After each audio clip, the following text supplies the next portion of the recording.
네, 안녕하세요. 미국 주식 멘탈 케어하기 멘탈이 전부다의 철영입니다. 네, 10월 첫 거래일이 끝이 났습니다. 다행히 첫날부터 좋은 흐름으로 시작을 했는데요. 장 초반에는 한때 주가 흐름이 안 좋으면서 9월의 분위기를 이어가나 했었는데 다행히 장 후반으로 갈수록 주가가 상승했습니다. 9월 달은 모두의 예상대로 최악의 한 달이었습니다. S&P 500은 무려 8개월 만에 하락으로 돌아서면서 4.8% 하락했고요. 다우도 4.4% 하락했습니다. 나스닥은 하락폭이 가장 심했죠. 금리와 통화 정책에 더 민감한 기술주와 성장주들이 모여있기 때문에 어쩔 수 없는 현상이었고요. 9월 한 달 동안 5.4% 하락했습니다. 다만 일반적으로 5% 정도의 하락은 조정장으로 평가하지는 않고요. 그냥 조금 하락한 정도로 보기 때문에 걱정했던 것만큼 최악의 9월은 아니었습니다. 결국 미국 주식시장은 연초 대비 9월까지 거의 15% 정도 상승을 했습니다.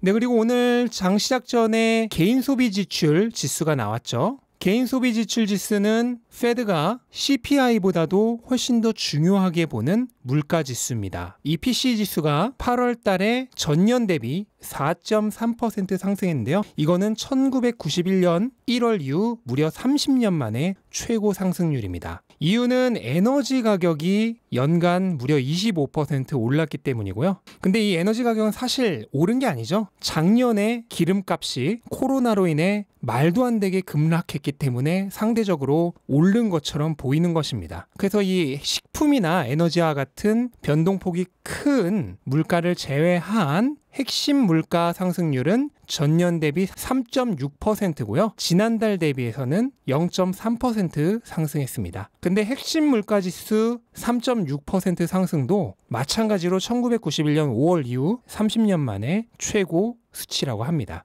그래서 이 소식 때문에 장 초반에 주가 흐름이 좀 안 좋았던 거죠. 왜냐하면 물가 상승이 계속될 경우 페드가 금리 인상을 빠르게 할 가능성이 있다는 우려 때문인데요. 하지만 그렇게 염려할 수준은 아니었다고 판단을 했는지 장 초반에 떨어졌던 주가는 금방 회복을 했습니다. 네, 그리고 파월 의장이 미 하원에서 열린 포럼에서 암호화폐를 금지할 계획이 없다는 발언을 하면서 오늘 급등을 했습니다. 비트코인은 47,000달러를 돌파하면서 하루 만에 10% 정도 상승을 했고요.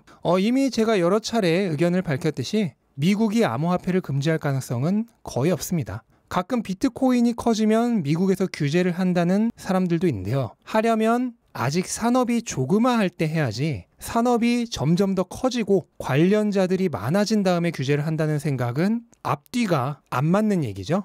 사실 미국이 암호화폐를 금지할 수 없는 진짜 이유가 있는데요. 이 얘기를 하려면 조금 길게 얘기를 해야 하기 때문에 미국 주식 채널이니만큼 유튜브에서는 더 이상 자세하게 얘기하지 않도록 하겠습니다. 네, 그리고 머크가 현재 개발 중인 경구용 코로나 치료제가 임상시험 중간 분석 결과 입원 확률과 사망 확률 모두 절반 수준으로 감소시켰다는 발표를 하고 FDA에 긴급 사용 승인을 요청할 것이라는 발표를 하면서 오늘 급등을 했습니다. 만약 이 경구용 치료제가 FDA의 승인을 받는다면 이거는 세계 최초의 코로나 경구용 항바이러스제가 됩니다. 만약 이 약이 정말로 효과가 있고 FDA 승인을 받아서 시판이 된다면 향후 코로나는 정말 감기처럼 되어갈 가능성이 있는 거죠. 결국 회사에게는 굉장히 긍정적인 소식이 될 수밖에 없고요. 이 소식으로 머크의 주가는 장중 한때 12%까지 상승을 했습니다. 다만 최종적으로는 고점보다는 조금 밀려서 마무리를 했고요. 오늘 이 소식 때문에 수많은 주식들이 희비가 엇갈렸는데요. 우선 가장 큰 타격을 받는 건 당연히 백신 관련주들이겠죠. 그래서 모더나, 바이오엔텍, 리제네레온 등 기존 백신 관련주들이 오늘 급락을 했습니다. 특히 주가 상승폭이 제일 컸던 모더나가 가장 큰 타격을 받았습니다. 반대로 경구용 항바이러스제가 시판이 된다면 여행주들에게는 굉장히 좋은 소식이 되겠죠. 덕분에 오늘 유나이티드 항공, 델타 항공, 아메리칸 항공 등의 항공주 주가가 대부분 상승을 했고요. 노르웨이 크루즈라인 같은 여행주들도 오늘 대부분 상승했습니다. 네, 그리고 얼마 전 에디터스 메디슨이 그저 그런 임상시 실험 결과를 발표하면서 크리스퍼-캐스9 기술을 연구하는 3개 회사의 주가가 최근 계속 하락 중인데요. 그중 최근 가장 움직임이 좋았던 인텔리아도 함께 하락 중인데 현재는 갭상승 지지선을 버티는 중입니다. 만약 여기가 뚫린다면 갭상승 시작 지점이었던 $90 근처까지 하락할 가능성도 있고요. 사실 경쟁사의 안 좋은 소식은 원래 다른 회사들에게는 좋은 소식이 되는 거죠. 다만 이 3개 회사는 워낙 미래 기술을 연구하고 있다 보니 하나의 회사의 전망 악화가 이 기술 자체에 대한 퍼드를 가중시키고 있는 것입니다. 하지만 장기적으로 보면 크리스퍼나 인텔리아 같은 경쟁사에게는 결코 나쁜 소식이 아니기 때문에 만약 주가가 하락한다면 굉장히 좋은 매수 찬스가 될 수 있습니다. 네, 그리고 디즈니가 스칼렛 요한슨과의 법정 다툼을 좋게 마무리했다는 소식을 발표하면서 급등을 했는데요. 스칼렛 요한슨 측에서 소송을 취하하기로 결정을 했다고 하고요. 앞으로도 계속 협업을 할 것이다 라는 성명을 냈고 다만 양측의 정확한 합의 내용은 공개되지 않았습니다. 스칼렛 요한슨 측에서 예전에 블랙 위도우가 극장에서 개봉될 때 디즈니 플러스에 동시 오픈을 하면서 $5천만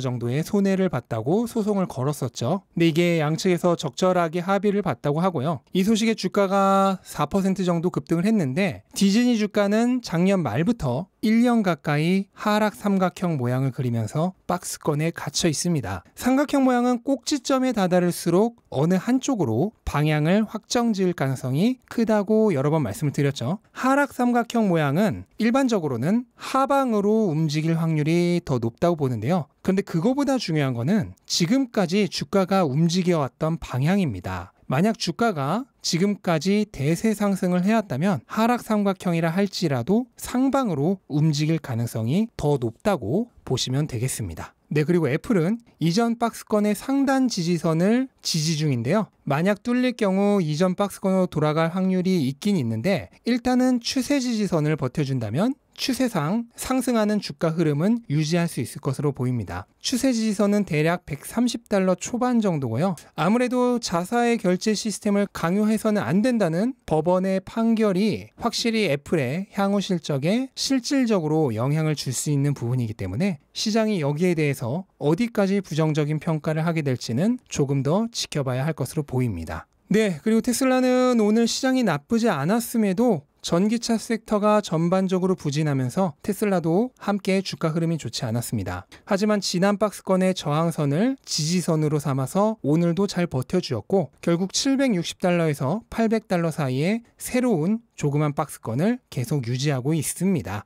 주가에 대해서는 뒤에 조금 더 얘기하기로 하고요. 우선 캐시우드가 지금 며칠 동안 계속 테슬라를 팔고 있죠. 그래서 또 한 분, 두 분 걱정하는 분들이 생기고 있는데요. 요거는 제가 지금까지도 수십 번 얘기했고 앞으로도 가끔씩 얘기를 하겠지만 또 새롭게 테슬라에 들어오신 분들을 위해서 굳이 얘기를 하자면 아크인베스트는 테슬라의 보유 비중을 10% 정도를 유지하려고 노력 중입니다. 근데 지금 테슬라의 주가가 계속 오르고 있기 때문에 현재 3개 펀드 모두 10%를 넘어서는 상황이고요. 사실 더 팔아야 합니다. 그래야지 10%를 유지할 수 있겠죠. 그래서 지금 보유해야 하는 한도 내에서 최소한으로 팔고 있는 거라고 보시면 되고요. 그냥 기계적인 매매이기 때문에 조금도 걱정하실 필요가 없는 상황입니다. 네, 그리고 테슬라 인도량 예측의 가장 높은 정확도를 자랑하는 트로이 테슬라이크가 3분기 최종 인도량 예측치를 발표했는데 무려 23만 5천 대입니다.